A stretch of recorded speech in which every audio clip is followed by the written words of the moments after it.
If there's one thing that took me to the level I'm in right now, it's consistency. Commitment and consistency to my craft, to my goals, to my dreams, to my vision, to my businesses, that regardless of how I feel, I will take massive action. I will move forward. I will get things done. And a lot of people had been asking me during live sessions, live streams, power talks, mastermind sessions, even in the messages and comment sections. They always ask about consistency. And today, we will answer that question. How to be consistent. And I will share with you 5 simple steps that I personally do to build consistency. And let's start with number 1, clarity. Now I want you to understand that consistency is not a question of how. It's a question of why. Why do we have to be consistent? What's in it for us? What's in it for you? Because consistency is a challenge. Because consistency is hard. It's one of the greatest challenges in life. And we won't face any form of challenges if we don't know what's in it for us. Kung hindi mo alam kung saan ka papunta, bakit ka lalabas ng bahay? Bakit ka sasakay ng jeep? Kung hindi mo alam kung ano yung ruta niya o destination niya. Why would you even work hard or pick a career if you don't know the future waiting for you? Because for me, consistency is constantly choosing to take massive action, to get things done, to do the things that's hard, regardless of how I feel, regardless of my mood. And for us to choose that path, it has to be worth it. So kailangan malinaw sa atin saan ba tayo papunta. So if you think about it, if we don't have clarity, what happens is we tend to delay our decisions, okay? When we delay decisions, we delay the results. Or worse, we don't get any results. And there are actually times that we get bad or negative results. When that happens, when we delay, especially when we get bad results, we feel bad.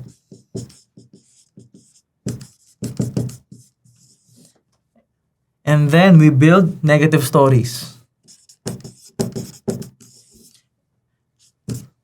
And this will translate to what we call our beliefs, no? Makakapag-build tayo ng poor beliefs. And then bababa yung tingin natin sa sarili natin. Poor self-image.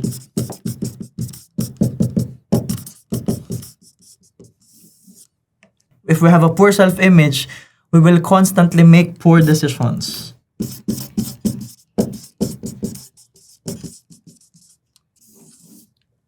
And this is the formula for self-sabotage. And it's gonna be really hard to build consistency from this. Kasi nga, nagde-delay ka ng decisions, you get bad results, you feel bad. And yes, mababa din yung tingin natin sa sarili natin. The problem with this is we will build doubt, fears, and if you are not clear with what you want, you will have plenty of distractions. You will be distracted. And that's why step number 1 is clarity. You have to be clear with what you want. So ask yourself right now, what do you really want? What do you want to achieve? What will you get from the consistency? Kailangan malinaw sa'yo. If you will be consistent in monitoring your nutrition, your diet, your macros, you're gonna lose weight. Or maybe gain weight. Build muscle mass. Gaganda yung katawan mo. You will feel stronger. You will feel better. If you stay consistent in your business, you're gonna earn more money, build your business, help more people, create more opportunities, maybe build a legacy. If you stay consistent in content creation, maraming makakapanood sa'yo. Marami kang matutulungang tao. Maraming engagement. And in the future, you might be able to build a personal brand. So the question now is, what do you really want? Where do you want to go? And who do you want to become? So let me show you what clarity looks like. Understanding what? What do you want? Ano ba yung mga bagay na gusto natin? Who do we want to become in order to get what we want? And of course, why? Para saan? Para kanino? It's because since it's challenging, Like, consistency is really hard. Napakasimple niya, pero ang hirap niya. Okay? The what will give us the pleasure, the future. Ano ba yung future na naghihintay sa atin? If we stay consistent in doing what we have to do. Whatever it is that you want, you're gonna get what you want. As simple as that. But the thing is, pag dumating yung challenges, pag dumating yung struggles, pag dumating yung hirap, yung why naman, yung magpupush sa atin na ituloy.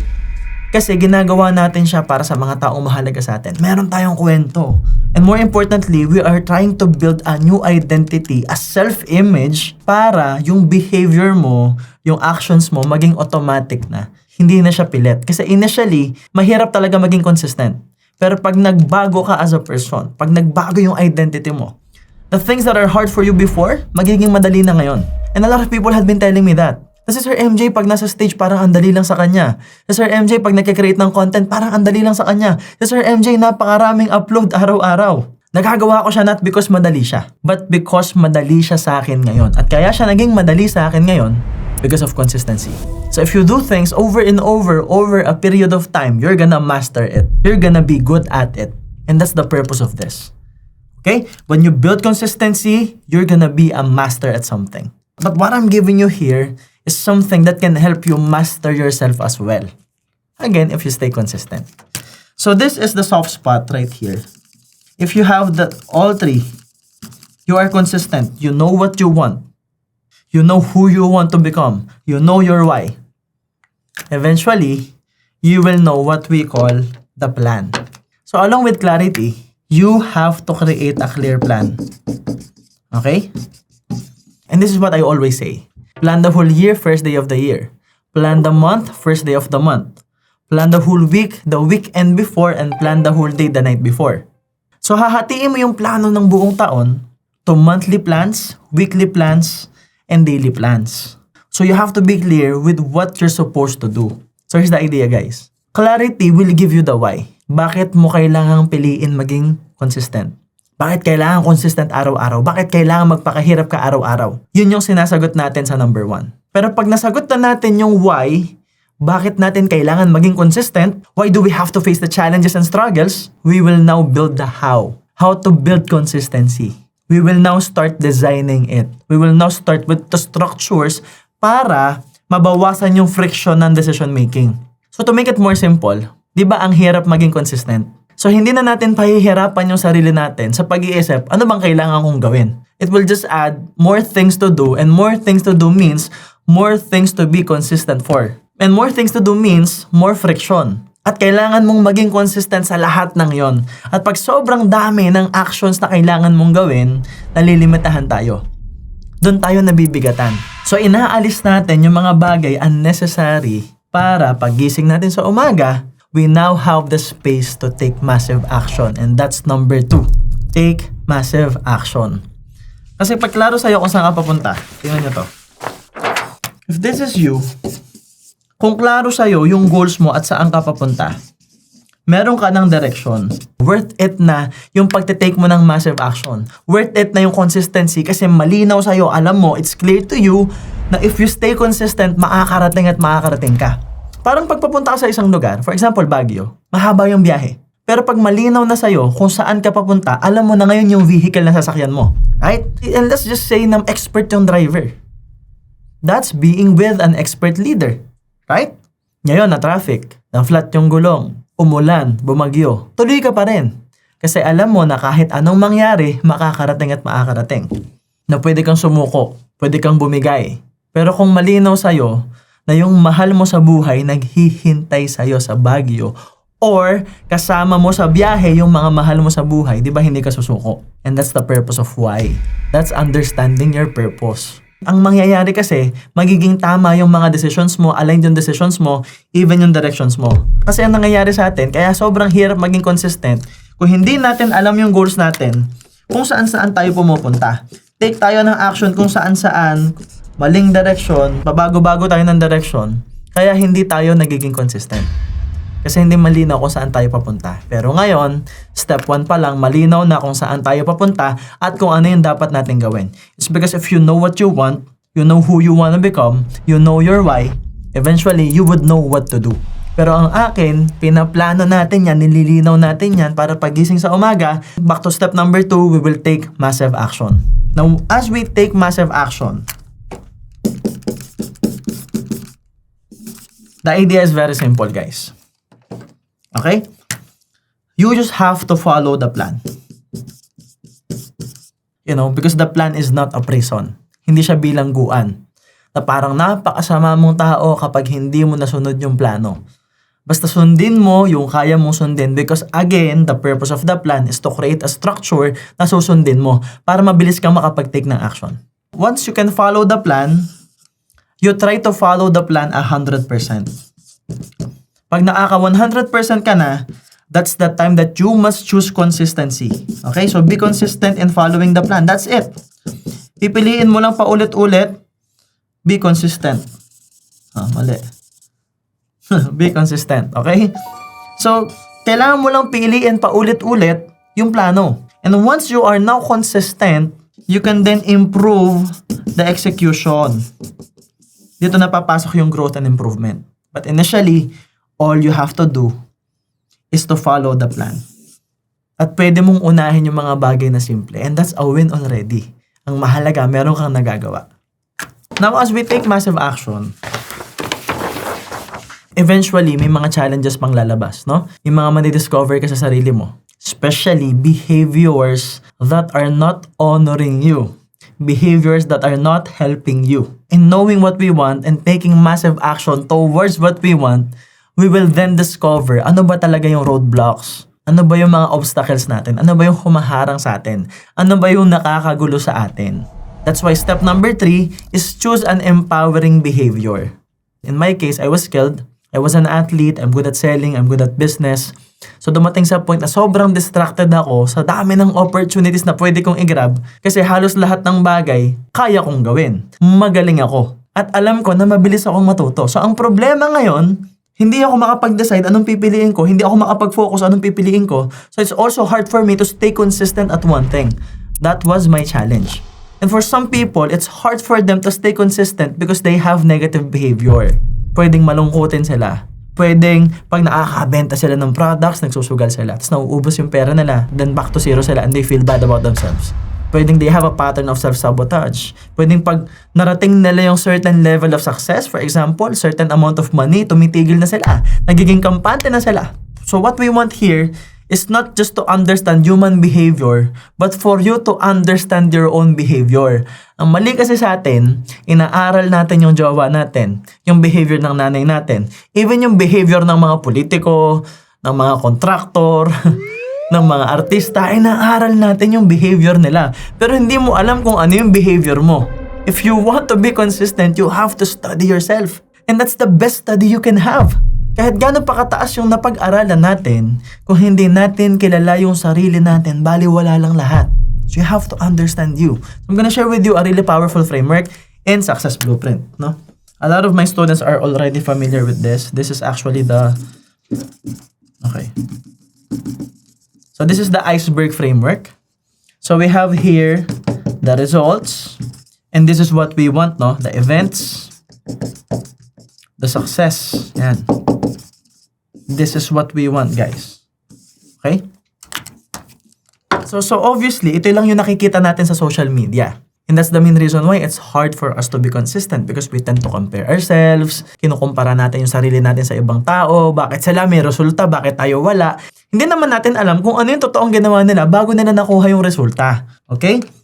So ibig sabihin, we want to understand the reality that the results are always coming from actions and behaviors. Okay? So ito yung hinahanap natin. As we take massive action, we will then notice how we behave at certain things. How do we behave during a struggle? How do we behave during a moment of success? Kasi ang totoo, makikita mo ang totoong ugali ng isang tao kapag number 1, successful sila ngayon. Pag maganda nangyayari sa kanila ngayon, lumalabas yung totoong kulay nila, lumalabas yung totoong sila. Money won't change you. Money will magnify who you are. It will magnify your true intentions. At lumalabas din ang ugali ng isang tao kapag sagad na sagad sila, kapag dapang-dapa na sila. So, ibig sabihin, as we take massive action and then face the challenges, face the struggles, solve the problems in terms of building our consistency, makikita mo yung sarili mo. Makikilala mo yung sarili mo. At hinahanap natin ngayon yung mga negative or bad behaviors that we have. When I say bad behaviors, something that will not help us achieve our goals, achieve our dreams. For example, pag-iinom or manyana habit or procrastination. I have nothing against those people na may bisyo. I don't care. It's your choice, okay? But again, the problem we are solving here is building consistency. Achieving your goals, achieving your dreams, becoming who you want to become. Meaning, it's not my job to tell you what's right and what's wrong, what's good or bad. It is your job. Your job is to understand yourself, to get to know yourself. Kung gusto mo mag-inom, bahala ka. Kung gusto mo mag-yosi, bahala ka. Kung gusto mo magsugal, bahala ka. Pera mo yan. Hindi ko naman pera ginagastos mo, di ba? Pera mo yung inuubos mo. I don't care. But the bigger question here is nakakatulong ba sa'yo yung ginagawa mo? Nakakatulong ba sa consistency mo? Nakakatulong ba sa identity mo? Ikaw ang makakasagot niyan. So bottom line, we are trying to find the behaviors that are not helping you and then also the good behaviors that you can adapt and duplicate that will help you achieve and get the results that you want. So ang challenging dito is actually the actions and behaviors. Kasi minsan pilit, di ba? And that's the main reason why we will also talk about self-image. Actually, pinag-usapan na natin to kanina, di ba? Yung what, who, and why. Right? So we are also trying to answer the question, who do you want to become or who do you have to become to get what you want? Meaning, kaya inaatake natin yung behavior para hindi lang natin makuha yung goals natin. Hindi lang basta goals, hindi lang basta pera. We are trying to stay consistent, yes, to get our goals, to get our dreams, to achieve what we want, but more importantly, to build a new self-image or identity. Kasi pag nagbago yung identity natin, yung tingin natin sa sarili natin, yung actions and behaviors will become automatic. And the only way that I know to change your self-image and identity is this. It's what we call structure of living, which ito yung binubuo natin ngayon, ito yung inaayos natin ngayon, or what we call your success blueprint. And that's the main reason why I'm extremely serious in terms of our courses. Because our courses are changing the lives of people, especially Success Blueprint. Guys, kung alam nyo lang, sobrang daming tao ang nagbago ang self-image dahil sunod nila yung very simple steps na tinuturo natin sa Success Blueprint. Plus, they are supported with the community. Tapos ngayon, meron pa tayong Power Talks. And simula ngayon, most of our Power Talks every month will be exclusive for Success Blueprint and Ultimate Mastery students. For you to build consistency is actually really basic in Success Blueprint. I'm sure you will benefit a lot from our free videos, but if you are extremely serious in changing your life for the better, enroll now in Success Blueprint. Alright, it's mjlopez.ph. We're gonna put cards and you will see links in the description and in the comment section. So balik tayo. You have to choose an empowering behavior. Eliminate what's bad. That's called pattern interrupt in Success Blueprint. It's breaking the patterns of the old self so that you can embrace the new identity, because you have to sacrifice who you are right now for what you can become, the new you. Because the old you won't solve the current problems that you have. Kasi nga, yung old you, yung nag-create ng problems na meron ka ngayon. So you need a new identity. You must embrace a new identity to solve the problems of the old self. Kaya ang binabago talaga natin is actually our self-image. And consistency would help you with that. So again, if you want to change your life, like literally create results in less than 1 month, guys, grabe. All our students, even the students in Ultimate Mastery na mga mayayaman na ngayon, they are always going back to Success Blueprint. Kasi sobrang nakatulong sa kanila. So again, enroll now. It's mjlopez.ph. So again, we are trying to eliminate the bad behaviors, the negative behaviors that are holding us back. We will also duplicate, and this is called pattern creation in Success Blueprint. So we will create new patterns from the good behaviors na na-monitor natin. That is why step number 4 is monitor and measure. And most people, when they are starting to build consistency, they are always trying to measure the results. They measure yung mga pangyayari, tas babalik na naman sa comparison sa ibang tao. It's actually good because results won't lie, okay? Nothing wrong with that, except kung nagsisimula ka pa lang initially, wag mo munang tingnan yung results kasi hindi mo agad makukuha yung results. Again, this video is intended for you to build consistency first to get the results. Hindi natin kinukuha agad yung results ng sobrang mabilisan. Okay? So what will build the results is consistency. So ang minemeasure natin, ang minomonitor natin is, are we consistent? What we are trying to measure here is 100% ba nating natapos yung task? Nagawa ba natin yung plano? And then paano natin na i-execute yung plano? So you are monitoring your progress, not just the results. So hindi mo muna kukumputin kung may kita ka, kung nakabenta ka ba. Yes, papunta tayo dyan. Pero for now, bago natin kumputin magkano benta mo, ilan muna yung nakausap mo? Ginawa mo ba yung part mo? At pag nagawa mo yung part mo, how did you execute? Because we can only expand what we can measure. So in my case, when I'm starting to build consistency at one thing or at something, especially bago sa akin. For example, nung bumalik ako sa pag-gym, hindi ko kinukompute yung timbang ko or hindi ko masyadong tinitingnan yung sarili ko sa salamin, masyadong nagpapapogi or whatever. I look at, teka, ilang beses ako nag-gym ngayong linggo? Ilang beses ako nag-workout ngayong linggo? At alam nyo ba, bago umabot sa point na minemeasure ko at minomonitor ko kung ilang beses akong nag-workout ngayong linggo, ang unang tanong ko is nakapag-stretching ba ako today? As simple as stretching daily is a form of consistency that you might want to build. So I always start with the small things. Because small things will mean small wins. And small wins consistently will pile up because success is not measured by miles. It is measured by inch. Nasusukat ang success ng isang tao hindi sa sobrang layong narating. Ang tao nakarating sa malayo dahil sa maliliit na ginagawa nila everyday, consistently. I start with stretching. I start with nakainom ba ako ng supplements ko. I start with nakapag-meditate ba ako. I start with nakainom ba ako ng tubig. Those small things help me build consistency. At dumating sa time na sobrang consistent na ako, so nagdadagdag na ako ngayon ng ibang pwedeng gawin sa workout. So that's how you monitor and measure. Now for most people, when we do this, alam kong maiintindihan nyo ako.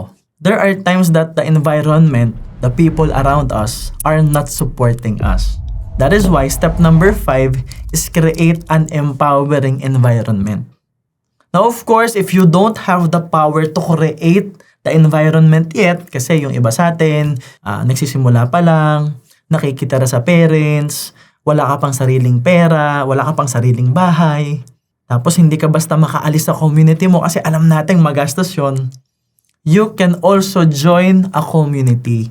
That's the main reason why I give you guys free communities like Mastery University. It's free to join. It's in the comment section. Tapos dyan namin kayo ina-update sa mga libreng Power Talks.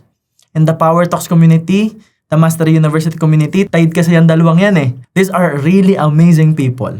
Right? And if you want a better community, again, you can enroll in Success Blueprint, guys. Kasama yan sa binayaran nyo. Because Success Blueprint right here is a success system. This is not just an online course. It's a system. May mastermind sessions, pwedeng in-person, pwedeng live stream, parang Power Talks. Pero mas high level lang, mas immersive lang. May workbook na pwede mong i-download. So kahit nasaan ka, pwede.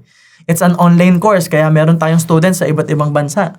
Actually, Success Blueprint is all over the world. We even have students who are foreigners. Kahit Taglish, nagbe-benefit sila. To make everything consistent, to tie everything. Because again, it's a battle of willpower, discipline, commitment. And kailangan mong ilaban yung sarili mo na gawin yung mga bagay na dapat mong gawin. Kahit mahirap, kahit mabigat, kahit nakakapagod, kahit may drama ka sa buhay ngayon, kahit nasasaktan ka ngayon.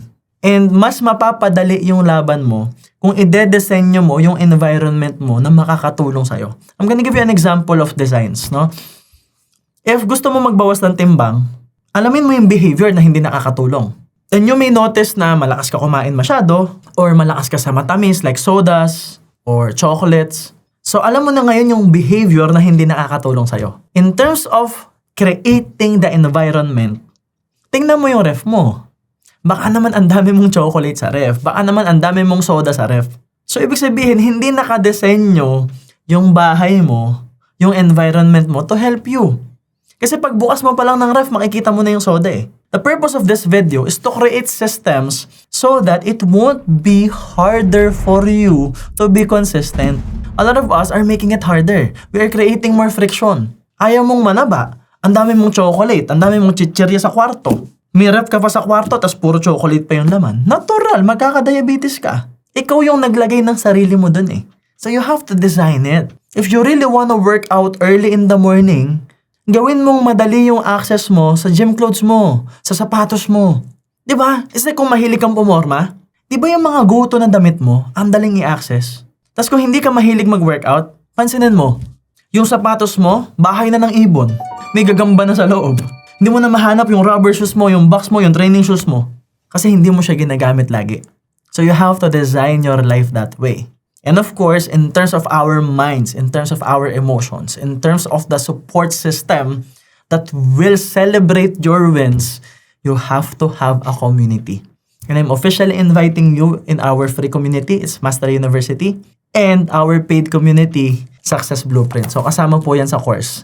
And if you wanna be with high-value people, usapang business, expansion, systems like sales processes, sales systems, follow-up sequence, creating SOPs, building products, building a brand, even taxation, accounting, finance, lahat ng high-value information na kailangan mo. It's an ultimate mastery. And it's the full access of everything. And the community we have is growing bigger now. And I'm super excited to have you guys because we are creating massive results. And mind you, lahat ng resulta po natin may resibo. Meron po tayong proof. So yun lang guys, this is the end of the video. And always remember that everything good starts with a yes. And yes, my name is MJ Lopez and see you soon.